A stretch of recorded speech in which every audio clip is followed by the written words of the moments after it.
I was face to face with the legend of the Dark Protector of Reevesbury. I had a few run-ins with her while embedded with the Guild. She was the freshest face in the Vigilante movement in Reevesbury. She had only been active for a year, but if you went further back, you would find that the mantle of Legend of the Dark went back for decades. The legend started with a bartender, Paco Fuentes, who lived in the Wasteland.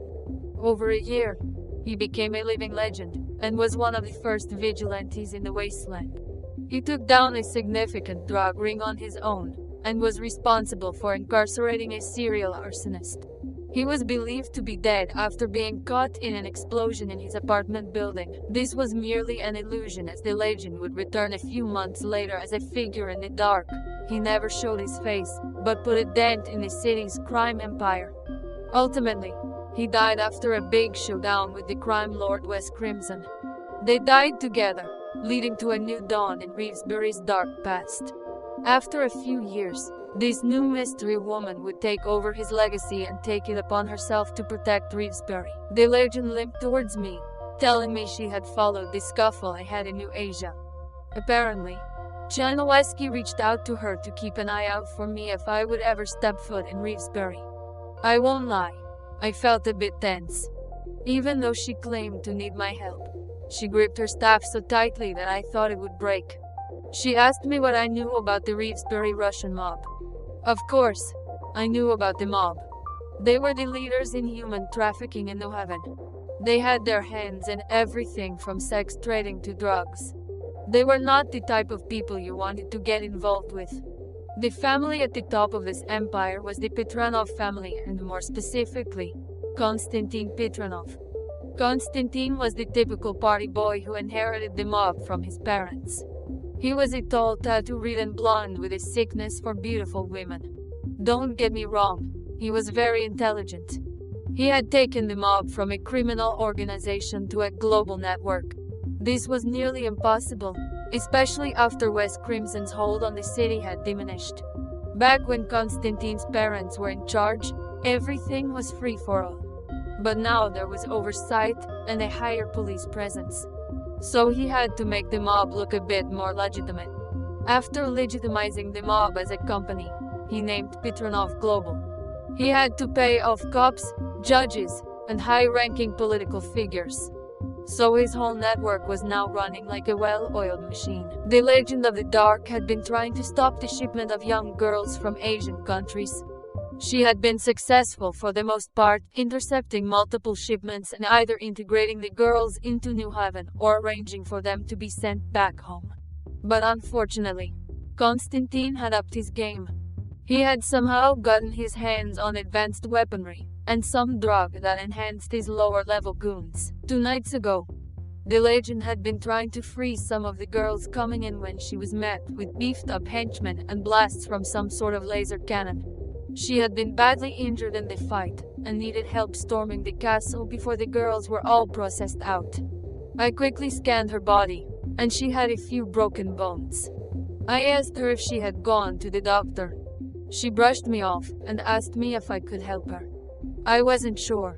It sounded noble, but I didn't want to draw too much attention to myself. I told her I couldn't go. She looked into my eyes before limping to the fountain, where she sat down. I apologized for not being able to help her out. As I walked off, she said that Janowski was right about me. I stopped for a second. She was trying to get into my head. She called me a machine with an inflated ego. I looked back at her. She stood up and called me soulless and cowardly. I felt a rush of emotions circulating in my system. She pulled up her shirt slightly and revealed an old burn mark on the side of her torso, and asked me if I remembered the scar. Of course, I did. I gave it to her. It was during a routine assassination. I was a lookout for Kilana as she carried out a hit on a man whose wife wanted him out of the picture for a big insurance payout. Richard Lieberman, aged 42, married to Joyce Lieberman. They had 2 kids, one 20, the other 14. Both girls. Richard was an accountant and had a small office in a complex in the city. He worked long hours and usually left at 11 at night. So Kilana waited for him in the car park, and I was on the roof scanning for any irregular activity. After a few hours of looking out, I was confronted by the Legend of the Dark. We had a minor tussle in which I tried my hardest to fight my new programming, but the directive was too strong. She tried her hardest, but she was only a human, and I was made of the most impenetrable metal in the world.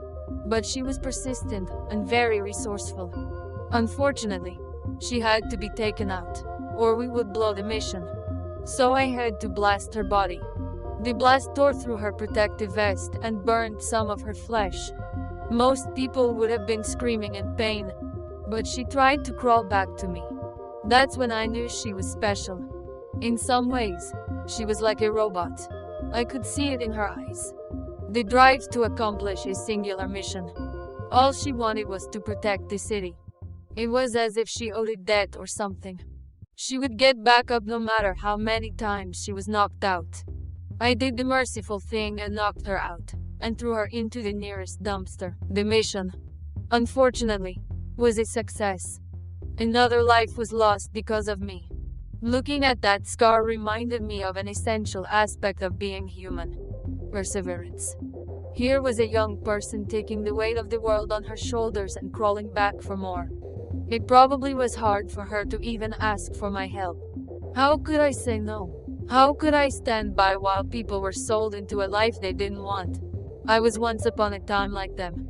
It all made sense, but for the life of me, I couldn't explain it. I was inhibited by this irrational fear, a strong sense of self-preservation. It was like a part of my coding that I couldn't overcome. I looked away from her. She sighed and covered herself up while she shook her head and limped into the darkness.